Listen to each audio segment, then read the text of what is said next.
বাদাম টাদাম ভাইজি দিই বেচতে যায় বসি টসি দিই আমি। জীবনের কঠিনতম লড়াইয়েও হার মানেননি ঠান্ডু মিয়া। 2 পা হারিয়ে অসহায় হয়ে পড়লেও থেমে থাকেননি তিনি। নিজের পরিশ্রম আর অদম্য মনোবলেই গড়ে তুলেছেন নতুন জীবনের পথ। 2000 সালে এক ভয়াবহ সড়ক দুর্ঘটনায় ঠান্ডু মিয়া হারান তার ডান পা। দীর্ঘ চিকিৎসার পর কিছুটা সুস্থ হলেও শুরু হয় নতুন সংকট। করোনাকালে চিকিৎসার অভাবে তার বাম পাও সংক্রমিত হয়। অবশেষে 2024 সালে কেটে ফেলতে হয় সেটিও।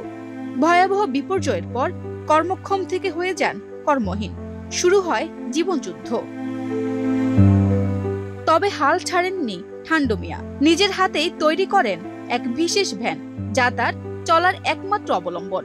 প্রতিদিন সকালে বের হন বাদাম নিয়ে, কখনো গাংনী, কখনো বামুনদী, আবার কখনো আলমডাঙ্গা বা হাটবোয়ালিয়া বাজারে। বাদাম বিক্রির টাকায় চলে সংসারের চাকা। তিনি প্রচুর পরিশ্রম করতে ভালোবাসে, তারপরে উনি কারোর কাছে সাহায্যের জন্য হাত বাড়ায় না। কিন্তু চাচা ওই যে চাচার কাছে একটু আমরা সহযোগিতা করার জন্য মাঝে মধ্যে একটু বাদাম কিনে খাই।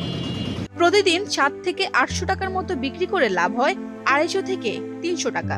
তা দিয়েই চলে সংসার। হাত না পেতে দমে না যে আত্মসম্মান বোধ নিয়েই লড়াই করে যাচ্ছেন ঠান্ডু মিয়া। আমি বাদামের ব্যবসা করে টুকটাক করে আর এই করে আমার দিনপাত চালায়। ও 200, 250, 300 আলাদা যা দেয় সেই দেয়। জীবনের প্রতি তার এই দৃঢ়তা, আত্মসম্মান আর পরিশ্রম সমাজের অন্যদের জন্য এক অনন্য দৃষ্টান্ত। মেহেরপুরের গাংনী উপজেলার বাসিন্দা ঠান্ডু মিয়া প্রমাণ করেছেন, অঙ্গ হারালেও মানুষ হারায় না মনোবল।